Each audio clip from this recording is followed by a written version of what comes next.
I opened my marriage, lost my husband, and now I'm fighting to win him back. Is it too late? I'm here to seek guidance on how to save my remaining marriage. Let me begin by stating that I have been with my spouse for 7 years, and we have been married for 5 of those years. I'll call us Skylar and James for privacy's sake. In our second year of community college, we got to know one another. James went on to receive a 4-year degree in business administration from a university that provides remote programs at the community college, while I obtained a 2-year degree in office management. In the present, James is 27 and I am 26, and we intended to have a child later this year. Having 4 children, ideally 2 boys and 2 girls, was our desire. Both of our families loved us, and we had a really happy marriage. This is where I made a big error. I formed a relationship with a delivery driver for one of the 3 major delivery companies, which some could refer to as a work-husband relationship. To keep things private, I'll call him Jaden. Jaden has been delivering to my office for about 2 years at the age of 25 and unmarried. Unquestionably, we clicked right away. It wasn't romantic, but there was a spark that pulled me to him. Every time he made a delivery, we would converse for at least 10 minutes. I started to look forward to seeing him and always made sure to be honest with him when he showed up. Our chat went farther than normal one day. Jaden said he wanted to ask me a personal question. He said he didn't want to offend me or endanger our business relationship because it was so personal. I encouraged him to ask and reassured him that was okay. I feel a very strong attraction to you and wondered if you felt it too, he admitted at that point. His audacity shocked and embarrassed me. After giving it some thought, I confessed that I felt it as well. Jaden continued by saying that if I weren't married, he would have asked me out. The conversation ended when I thanked him for the compliment. That was the last of him. Our conversations grew awkward and short throughout the course of the following week. I was so ashamed that I thought I had gone too far. Even as James and I continued to enjoy our married lives at home, the guilt persisted. To be clear, I have always been totally happy with James as a husband, friend, and lover.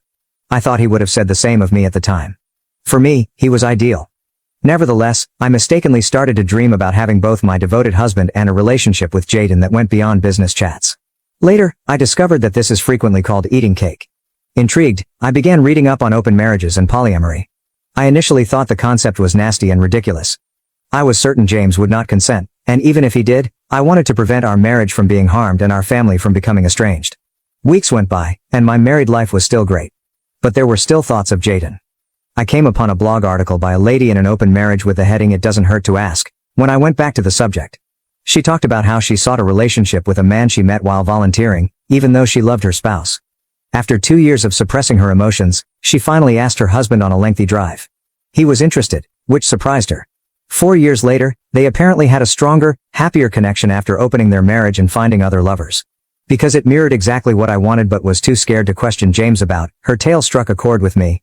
Then, one Sunday morning, I made the decision to bring up the topic as we were relaxing at home, conversing and using our phones to browse the internet.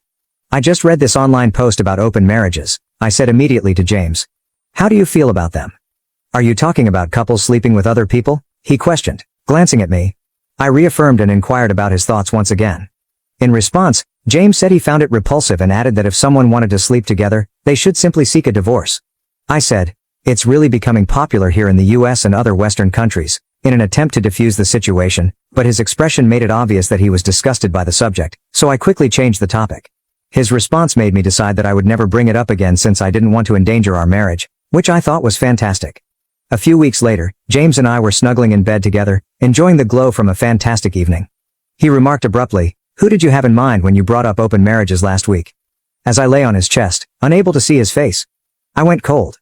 I gently lifted my head to look at him, and a pit developed in my stomach. "What are you discussing? What are you saying?" I stumbled. James clarified that he has read studies indicating that a woman's reference to an open relationship with her boyfriend frequently indicates that she has previously cheated or has another lover in mind. I was shocked by what he said. In fact, I was shaken to my very core. James remarked, "I know you too well," after realizing the effect of his comments. "Just be honest, I can tell you're hiding something." I could have stopped there, but instead I remained silent, turned my head away, and finally told him, "I have never cheated on you and would never do so. Rather, I acknowledged that there was someone at work I may think about if we ever discussed an open marriage." "Tell me about this work friend," James insisted. I reluctantly started to describe Jaden and our encounters, including the moment he revealed his emotions for me.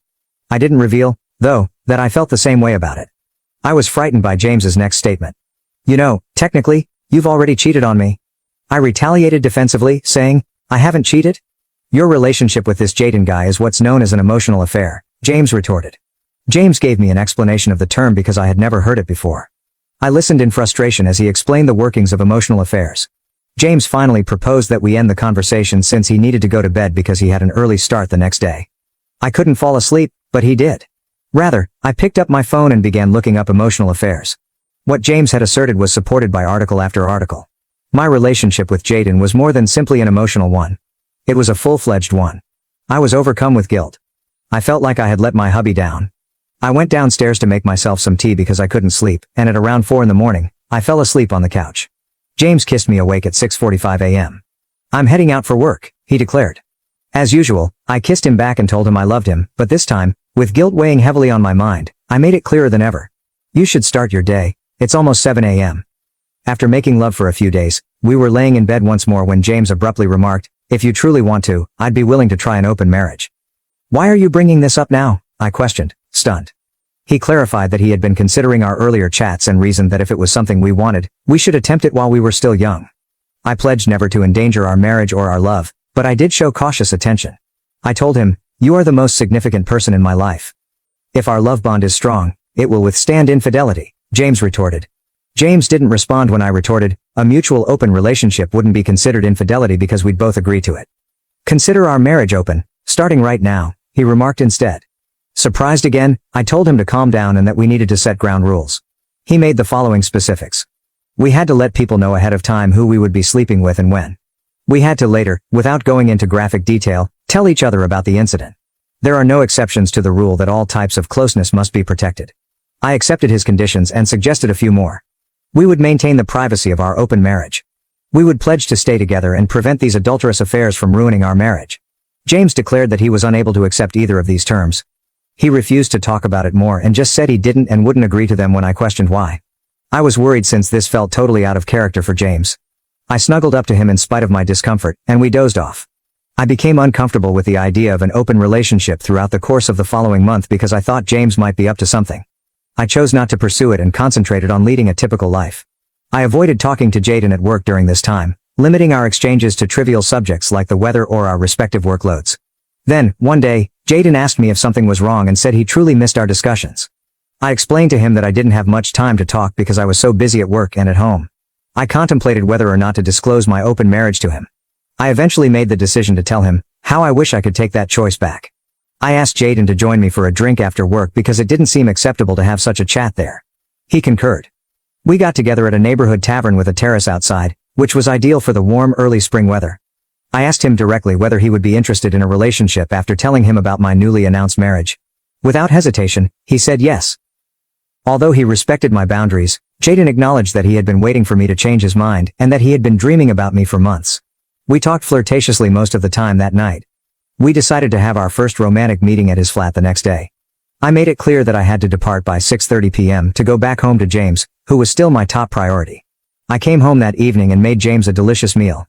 After supper, I told him about my conversation and meeting with Jaden earlier in the day, and that we had planned to meet at his apartment the next day, assuming James was still okay with us being married in an open marriage. Despite appearing surprised, James answered, "Oh, yes, all right, so you're meeting him tomorrow?" As my top focus was him and our relationship, I reassured him that we could still cancel if he so desired. "No," he insisted. "Let's do this." In contrast to our typical embraces, I felt hardness and remoteness in his. I blamed it on nerves. We didn't speak much that night as I concentrated on my own work and James worked in his office. I tried to start an intimate conversation with him before we went to bed, but he stated he was too exhausted and wanted to relax. When I woke up the following morning, James had already left, leaving a text message saying that he had neglected to mention an early meeting. He also mentioned that he would see me that evening. This was not like him, but I brushed it off and went about my day as usual, dressing and going to work. I picked a really lovely clothing that day because I knew I was going out with Jaden after work. I texted James throughout the day, but he didn't reply. I contemplated calling off our date with Jaden, but I now regret not doing so. I got a text from James at 4:17 p.m. He promised to meet me that evening and wrote that he loved me. I was relieved by this, and I saw it as his approval to proceed. I'll get right to the point. When Jaden and I first met, our private moment was fierce. There was clearly no love involved, and it wasn't quite as satisfying as it is with James. But because of the unlawful nature of what we were doing and the pure passion, it was physically satisfying. After an hour and a half I left Jaden's residence and got home shortly after 6:40 p.m. I was shocked to see that James wasn't home yet. I was relieved since it allowed me to take a shower and wash my clothes to get rid of the smell of Jaden's perfume. Despite my physical sense of fulfillment, I was overcome with regret, guilt, and shame. I felt soiled, as though I had violated every fundamental principle in my marriage. I was really anxious, and it was a mental tug of war. I made a short but beautiful meal and put candles to create a romantic atmosphere since I was determined to make it up to James. I wanted him to understand how much I loved him and that the sexual relationship with Jaden was meaningless because it was only physical and couldn't compare to the happiness and love I had with James. My hope was that we would make love at the end of the evening. James was still away from home around 7:30 p.m. When I tried to call him, the call went straight to voicemail. I texted him to let him know that dinner was ready when I got home. When I didn't hear back by 8:50 p.m., I became concerned. I kept phoning and texting him, leaving messages, but I never heard back. At last, at approximately 9:30 p.m., James texted me, saying, "Don't wait up. I will arrive home late." He didn't respond when I texted him back to inquire where he was and who he was with. I finally dozed off after midnight, emotionally and physically spent. The sound of the shower running in the guest bathroom awakened me up. When I went up to look, I saw that the door was locked, which was completely out of character for James. He did not answer when I knocked. After 10 minutes, James came out, wrapped in a towel, and said nonchalantly, "Hey, how was your night?" After I assured him that everything was okay, he asked me straight out, "Did you have sex with Jaden?" I winced at his directness and urged him to use a different wording. I reluctantly said, "Yes, Jaden and I were together." I then inquired about his whereabouts. James confessed that he had gone out dancing and spent the night at multiple pubs. Because I could smell perfume on his clothing, I was suspicious and questioned who he was with. Upon pressing, I inquired, "Who is she?" He said that he didn't have to identify her because they hadn't shared a bed. Although I was astonished by what he said, I was more offended by his tone and language.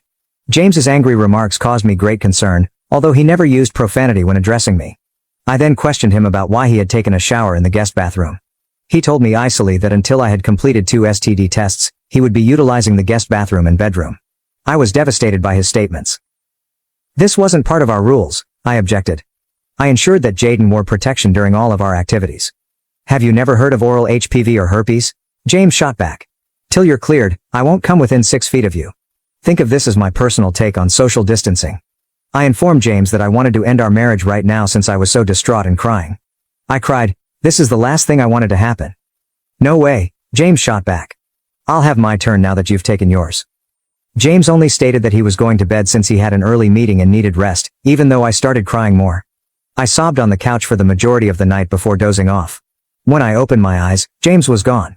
I tried contacting him during the day, but he didn't pick up. He texted me, saying, "Don't wait up for me." I left voicemails and texted, but nobody answered. I felt like I was going crazy because I knew I had probably ruined my marriage. I didn't see Jaden at work that day as there were no deliveries. But I gave him a call at 4:30 p.m. and inquired about our possibility of meeting that night. He acknowledged that I sounded agitated. I told him I wanted to break up with him when we first met, acknowledging that it was a big mistake. I admitted that I just wanted my husband because I loved him. He understood, and all he wanted for was one more connection. Other than that, he would only ever speak to me at work. I consented, and our brief and unremarkable hookup lasted less than 10 minutes and consisted just of a basic posture. Jaden later said to me, "That was awful." I apologized, acknowledging that the entire affair was a tremendous error and not his fault. "You just laid there like a tree trunk." After getting ready and giving him one last hug, I turned to depart. I asked Jaden, bewildered, what he meant when he said, "I'll never understand women like you," before I left, but he just muttered, "Nothing, no comment," with a look of utter hatred on his face. I hurried off, sobbing all the way home. How was I able to be so foolish? I had ruined my marriage for nothing at all. I felt filthy once more and thought I was the world's most foolish person. It was 1 a.m. when James finally returned home. That evening, I was tired of knowing that I was the only one responsible for ruining my life. James did the same thing on Friday, leaving before I woke up and texting me, "Don't wait up for me." The coldness and distance between us broke my heart. I missed our mornings, evenings, and weekends together, cooking together, going on walks after supper, and chatting about random topics. I sorely missed it when it was all gone. I sent James a text message requesting to speak with him the following morning. "All right," he said, "as long as it's first thing." I asked him where he was going, but he didn't respond. "I'm leaving for the day." It was 1:30 a.m. when he returned home. I just lay in bed and sobbed without saying anything. Without saying anything, James immediately went to bed after taking another shower in the guest bathroom. The following morning, I got up early to await his arrival. He entered the kitchen, poured himself some orange juice, and sat at the table, looking at his phone, at 7 in the morning. The atmosphere was lifeless and icy. I approached him, sat on his knee, and whispered, "Look at me." He looked away, but I gently took hold of his face and met his brown eyes. I said, You have my undying love. I really apologize for the poor choice I made, not a mistake, but a decision. I will stop at nothing to win back your love and trust. James remained silent while staring at me as if I were crazy. I pleaded, "Are you still in love with me?" He said, "I'm not sure." I sobbed and begged, "I can put this right." He said, "I don't think you can." I said in a fit of rage, "You orchestrated everything. Didn't you set me up for divorce?" James denied it but acknowledged that, based on what he had read, he realized our relationship was probably finished the moment I raised the subject of an open marriage. I questioned him, "Why didn't you just tell me to stop talking to Jaden?" I was devastated by his response. "You can't make someone be faithful. You are either monogamous or not, and it is clear that you are not." He just got up and stated he was going, despite my entreaties not to ruin our marriage. He said he would return after midnight when I questioned where he was going. "Tomorrow is Easter Sunday," I told him. "Our scheduled departure time is 7 a.m. Go visit the home of my parents. We spend every holiday with them because they adore you." James replied icily, "I'm not going." "What am I supposed to tell my parents?" I begged him to come, shocked. "Tell them the truth," he added with a shrug. He packed a gym bag and left the house without saying anything more, despite my repeated pleas for him to stay. I feel totally deflated and ruined inside. I would appreciate any guidance or recommendations regarding actions I can take to keep my marriage intact. I'm particularly interested in hearing from those who have had similar situations with open marriages and whether or not a couple can move over such a betrayal. After an open relationship, have you been able to successfully reconcile? I appreciate you hearing my tale. I'm going to bed now so I can spend the rest of the day crying. First update. I would want to express my gratitude to everyone who replied with comments and encouragement. I was able to get through the past several days because to it. Many individuals properly chastised me and called me derogatory things, but I deserve it and I also value your opinions. 2 of the worst days of my life have been Easter Sunday and today. When I pulled up to my parents' house, they asked me right away, "Where's James?" I lied to them and said he couldn't make it because of an emergency at work. I didn't want the family get-together to be disturbed. At first, my family believed my tale, but as the day wore on, they began to suspect that I wasn't phoning or texting my husband as I usually do. I sent multiple phony texts and claimed to have responses from James, assuring everyone he was still busy at work and would give me a call tomorrow in order to allay their suspicions. To be honest, he never texted or called, not even to see whether I had made it safely. I was devastated by this. On Monday, I had intended to spend the night at my parents' house and discuss our marital issues with them. I was afraid they would be angry and despise me if I did this. I told them this morning, and everything went exactly as I had expected. They shouted at me, called me horrible names, and said that I wasn't brought up this way. When my sister was summoned over, she started to lash out at me as well. I told them I realized what I had done was horrible and sobbed. I promised them that I had grown from the experience and would never do the same thing again. I informed them that regaining James' love and trust would be my only priority going forward. Ultimately, they told me they loved me and would pray for our marriage to be saved, even if they were furious with me. On Monday night, I took a car home. I texted and called James during the day, but he didn't respond. He had gone to Florida to see his parents and would be back on Sunday, according to a note on the counter when I got home. We had arranged to go there together in early May, so I felt terrible. Now that strategy is shattered because of me. I despise myself. For now, that's all I have to say. I'm simply so unhappy and dejected. The fact that I'm no longer crying frightens me. Tears no longer seem worth shedding because of the depth of my hurt and regret. Second update. I didn't intend to publish again for almost a year, but I decided to offer an update because the community showed such a great deal of interest. I have some good news as well as some negative news. The first piece of terrible news is that I'm divorced. Back in December, it was decided. James ultimately came to the conclusion that he couldn't stay married to me once I started seeing another man. He claimed that he was ashamed to be seen with me in public and that he would never be able to trust me again. He claimed that he regained his masculinity after the divorce. I disagree. He never lost his manhood, and only our families are aware of my brief relationship with Jaden. Well, anything. The good news, no, the amazing news, is that last month James and I resumed our dating life. It's been great since Valentine's Day, when we reconnected. Our passion level is unmatched, much higher than when we initially started dating 7 years ago, but we only see each other when he wants to, which has been around once a week. James has stated unequivocally that this is merely a physical matter and that we will never again be a couple, get married, or live together. I'll take what I can get, but I'm not really comfortable with this. I want to get James back. I would like to have his children if I am unable to achieve that. I wouldn't baby trap him, so don't get me wrong. All I want is to have kids with him. Without getting married, I've considered how we could divide custody and still work things out. I don't want children with anybody else, even though I know it seems weird, but I love him. I understand that doing this would probably put any future relationships I might have with other men in jeopardy, but I only want James. That's all I have to say for now, and until something significant occurs, I doubt I'll post again. However, I would adore hearing your thoughts about my predicament. Do you believe that my decision to date James is insane?